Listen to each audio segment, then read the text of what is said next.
contrôle de sa santé, on ne peut pas faire l'impasse sur la protection de l'environnement. Et je considère que la mode responsable, c'est un très bon moyen de protéger l'environnement. Vous allez comprendre comment grâce à Nati, la créatrice de la marque Inaden. Bonjour Nati. Bonjour Aurélie. J'ai découvert la marque Inaden via Dressing Responsable, qui est un e-shop de marque de mode responsable. Quand j'ai découvert les créations d'Inaden, j'ai eu un premier coup de cœur parce qu'elles sont juste magnifiques. Et ensuite, quand j'ai eu l'opportunité de rencontrer Nati et de mieux comprendre les valeurs qui étaient véhiculées par la marque Inaden, j'ai eu un deuxième coup de cœur parce que ça correspond tout à fait à l'état d'esprit de l'engrineuse. Je vous propose de découvrir la marque Inaden grâce à son portrait chinois.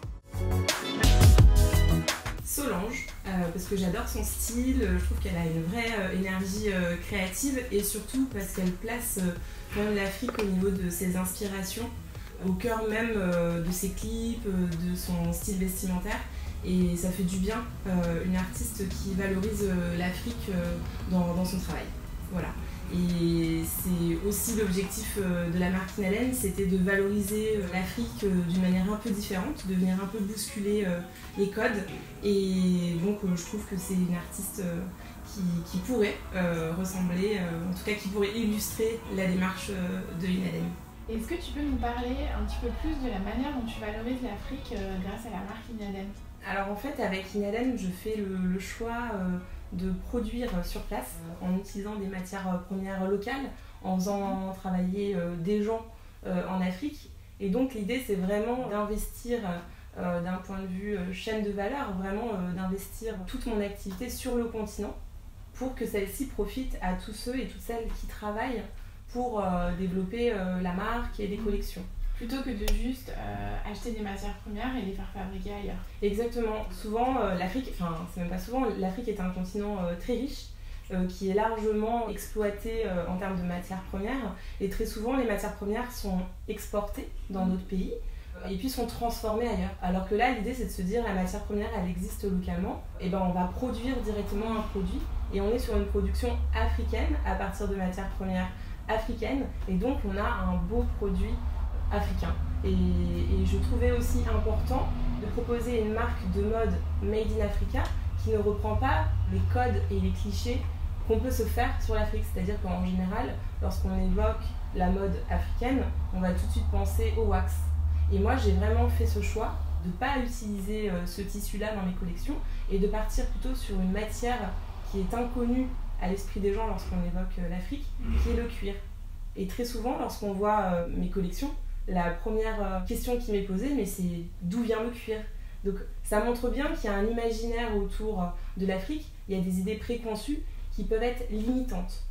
Voilà. Et moi, mon objectif, c'était aussi de bousculer ça. Et finalement, lorsque j'explique à quelqu'un que bah oui, il y a du cuir en Afrique, il y a des tanneries, il y a des gens qui savent travailler ces matières-là et qu'on peut y faire de belles choses, quand la personne le réalise et que ça fait ding dans sa tête, j'ai déjà réussi mon pari en fait. J'ai déjà bousculé quelque chose dans l'esprit de quelqu'un et c'est déjà énorme. Le film Lamb, c'est un très beau film qui se déroule en Éthiopie et ça m'a particulièrement touchée puisque c'est en Éthiopie que je fais produire mes collections de sacs en cuir. Et pourquoi est-ce que tu as choisi l'Éthiopie justement? Mais c'est le pays qui a le plus grand cheptel du continent africain. Donc c'est un pays qui est déjà industrialisé en termes de tannerie, de métier du cuir. Et c'est un pays qui exporte énormément de cuir partout dans le monde. Donc c'était un choix plutôt logique par rapport à l'activité que je voulais lancer. Et j'ai pas d'origine avec l'Éthiopie, mais par contre ça va faire maintenant plusieurs années que j'y vais très régulièrement et j'ai un vrai coup de cœur pour le pays. Ce serait l'hirondelle, un oiseau parce que justement les oiseaux n'ont pas cette contrainte de frontières que nous on a en tant qu'être humain.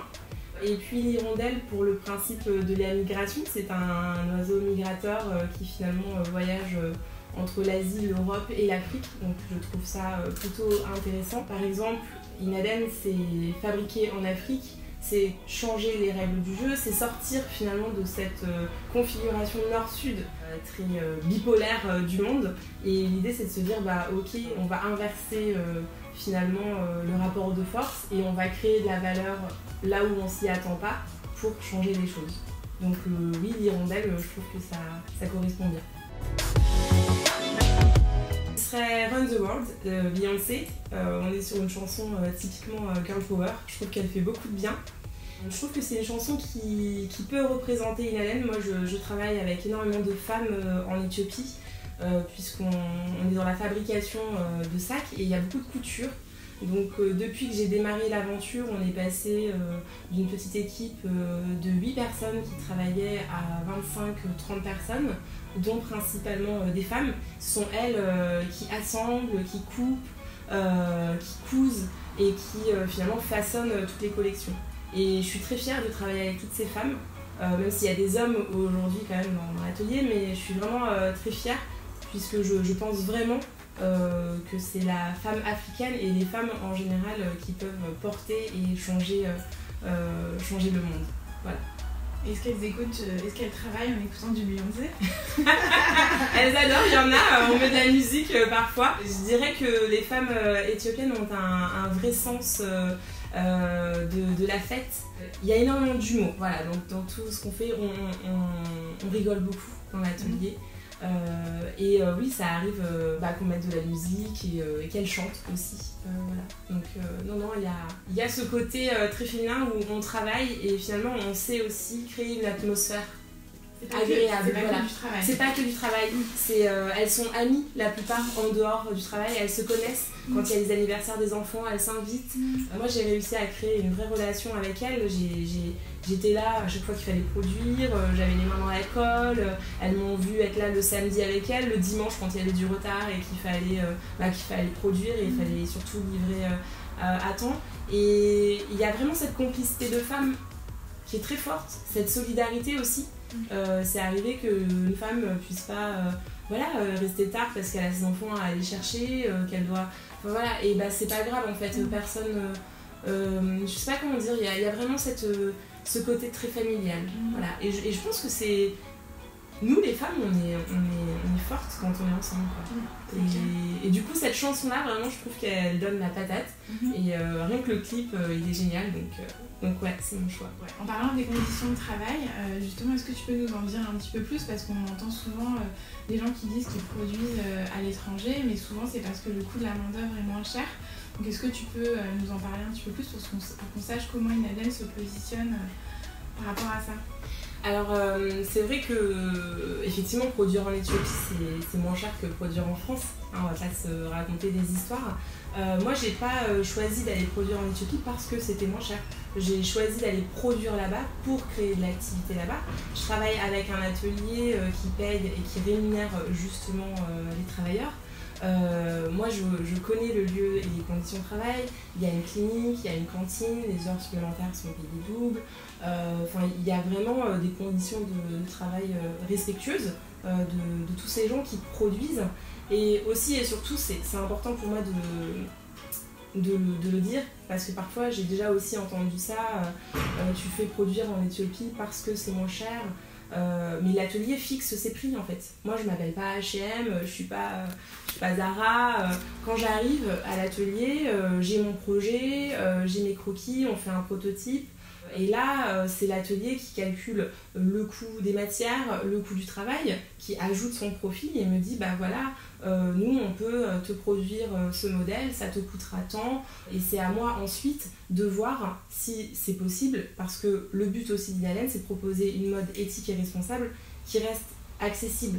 Donc lorsque je vois que c'est trop coûteux pour produire un modèle, c'est à moi d'ajuster. La variable d'ajustement n'est jamais le salaire des personnes qui travaillent.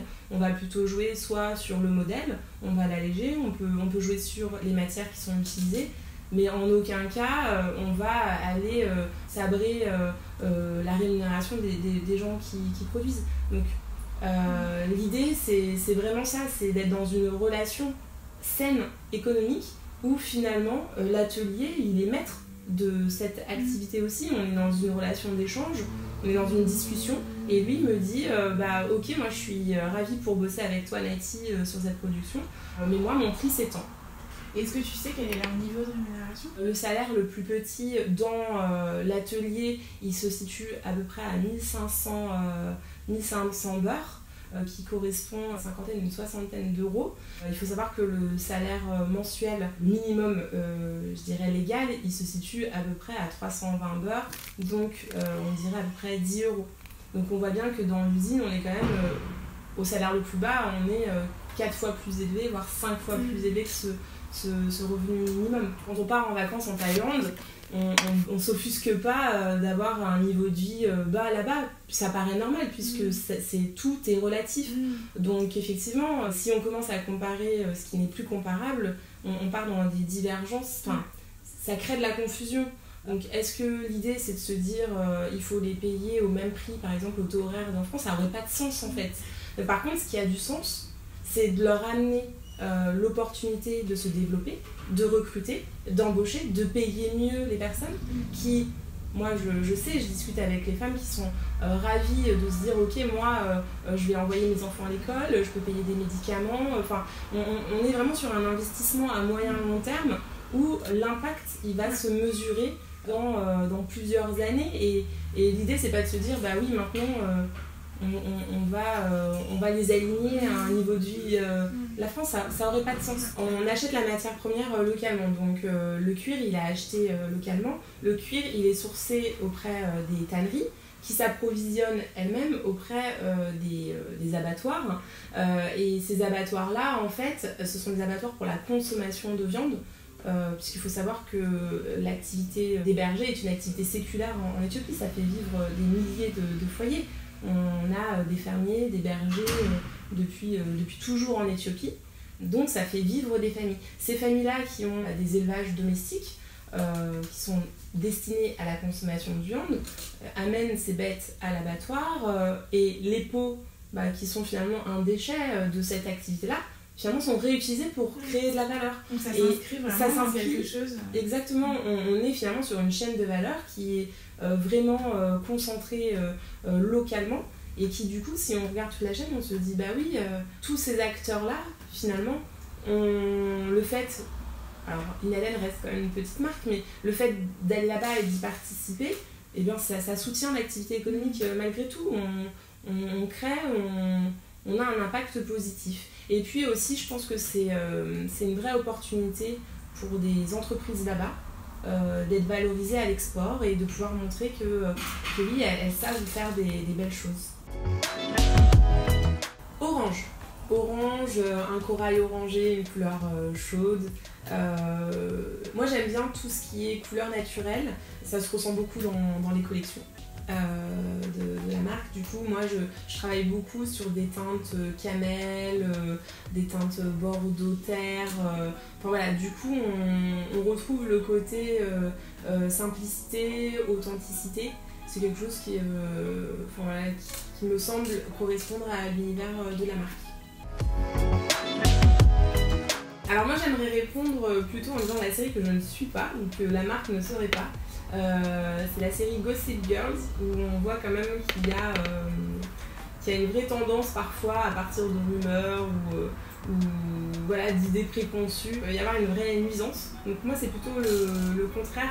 Je pense que la cliente Inaden, celle qui va adhérer au projet, c'est quelqu'un qui va pas se baser sur des rumeurs, qui va chercher l'information, qui va être dans une forme de transparence, de bienveillance aussi auprès des personnes qui l'entourent, que ce soit ses amis, sa voisine, les gens qu'elle croise dans la rue. Et finalement, cette bienveillance-là, je suis convaincue que si tout le monde en avait à l'égard d'autrui, avait cette conscience-là, le monde irait bien mieux. C'est aussi pour ça d'ailleurs que je m'attache à travers la marque de présenter des filles cool. Donc voilà, j'ai la chance de rencontrer des filles comme toi, Aurélie, qui ont des démarches, des initiatives différentes. Et je trouve que c'est une belle image. Donc je dirais plutôt la série que je ne suis pas, ou que la marque qui ne se retrouve pas dans la marque, ce serait ça, Gossip Girls. Et par contre, je suis convaincue qu'il y a beaucoup de belles histoires à écrire avec des filles très cool qui ont des super projets et beaucoup de convictions. Ok, donc on a bien compris que tes clientes, c'est pas des Gossip Girls, mais elles ressemblent plutôt à quel type de femmes? Moi je pense que ce sont des femmes naturelles la plupart du temps, qui sont en phase avec elles-mêmes, qui vont aimer la mode, les belles choses, mais qui se soucient aussi de la façon dont c'est produit, des histoires, voilà, la réalité des histoires qui sont derrière la marque. Moi, j'ai beaucoup de mails parfois de personnes qui m'interrogent quelles sont les conditions de travail, quand j'ai eu la chance de faire des événements où je convie mes clientes. Et voilà, il y a des interrogations, on s'intéresse à la façon dont je travaille. Si je vais en Éthiopie, si je connais les personnes. Alors j'ai une newsletter où je raconte les péripéties de faire produire en Afrique. Je présente parfois aussi les couturières, celles qui produisent la marque. Et je dirais que la femme, la cliente Inaden, c'est une fille qui est bien dans ses baskets et qui essaye de consommer mieux. Elle a conscience des limites parfois. Enfin, parfois on peut avoir des convictions, mais tout n'est pas parfait. Et chacun doit le faire à son rythme, à sa façon. On ne peut pas tout changer du jour au lendemain. Exactement. L'idée c'est ça, c'est que ce sont des personnes qui essayent en fait à leur niveau, à leur façon, de rendre le monde un peu plus beau. Et ça passe peut-être en consommant du bio, en se tournant vers de la beauté naturelle, en arrêtant d'aller par exemple chez les grandes enseignes, mais plutôt d'aller acheter des produits de meilleure qualité auprès de petits créateurs, donc des produits qui vont durer plus longtemps, qui participent à soutenir des activités, ce sont voilà, la cliente Inaden, je pense, c'est une femme qui se pose des questions sur le monde d'aujourd'hui et qui essaye juste d'avancer en étant en phase avec elle-même et ses valeurs. Et voilà, parce qu'acheter un sac en cuir de bonne qualité, c'est aussi un geste responsable parce que c'est un sac qu'on va garder plus longtemps. Donc pour protéger la planète, j'ai envie de dire qu'il vaut mieux acheter un sac en cuir de bonne qualité plutôt qu'un sac en plastique qu'on va garder moins longtemps en fait. Voilà, tout à fait, c'est un discours qui doit être en phase avec ses valeurs. Aujourd'hui, il y a tout le mouvement vegan, je pense que tout le monde en a entendu parler. Donc il y a des personnes qui, par exemple, aujourd'hui considèrent que consommer des articles issus de production animale, et on ne parle pas juste de la consommation de viande, où là c'est plutôt les végétariens, on parle vraiment au sens très large, donc par exemple de s'habiller avec des vêtements en laine, ou de porter du cuir, enfin tout ce mouvement-là va par exemple prôner une forme d'éthique. Je pense que chacun peut, avec ses propres convictions, ses propres valeurs, trouver des alternatives qui lui permettent de se sentir bien dans sa consommation au quotidien. Moi, par exemple, en faisant le choix de continuer à produire en cuir, alors qu'aujourd'hui il y a un mouvement vegan qui s'installe, j'ai bien conscience qu'il y a des gens pour qui ça peut pas être conciliable. J'ai déjà entendu ça, on m'a déjà dit, mais comment tu peux dire que tu fais de la mode éthique alors que tu fabriques des sacs en cuir? Oui, je fabrique des sacs en cuir, mais en fait, ces sacs-là, ils participent à une chaîne de valeur qui est bien plus large, et en fait, les animaux finalement sont destinés à la consommation de viande, donc on recycle un déchet, on en fait une matière durable, et effectivement, comme tu le disais, investir dans une pièce durable, c'est éviter finalement de la surconsommation par ailleurs, par des articles de moins bonne qualité, qui peut polluer aussi, parce que le côté vegan, moi je respecte et je pense que tout le monde est libre de consommer comme il le veut. Cependant, il ne faut pas oublier que consommer vegan, les articles vegan, en fait, c'est aussi c'est du plastique, c'est une autre industrie qui est très polluante. Alors, bien sûr, il y a des alternatives où on va recycler du plastique qui existe déjà, mais quand même, à la base, on est sur une matière polluante. Le cuir, on est quand même sur une matière qui est naturelle. Je veux dire, on utilise un déchet naturel et on en fait quelque chose qui dure. Alors, je voulais vous présenter ma pièce préférée dans la collection Inaden. C'est ce petit sac qui s'appelle Woodé Croco, c'est ça? Woodé Mini Croco. Woodé Mini Croco, voilà. C'est le mini, parce qu'en fait, il a aussi son grand frère qui est là. Donc ça, c'est vraiment les deux pièces que je préfère dans la collection. Les autres sont très belles aussi, mais c'est mes coups de cœur. Merci. C'est une des nouveautés de la collection. D'accord. Et en fait, c'est une déclinaison du petit sac bourse avec des franges. Donc il est pas mal apprécié celui-ci parce qu'il a un petit côté bohème chic. Ouais. Et je pense qu'il est vraiment à tendance et le côté du matière plaît beaucoup. Donc c'est une des couleurs permanentes de la collection, le Cordova Bordeaux. Et voilà, je pense que c'est vraiment l'une des pièces qui va rencontrer un joli succès là sur les prochaines collections. Il y a aucun doute là-dessus. Voilà. Je vous invite à cliquer sur le lien qui figure dans la description sous la vidéo pour découvrir la totalité de la collection Inaden.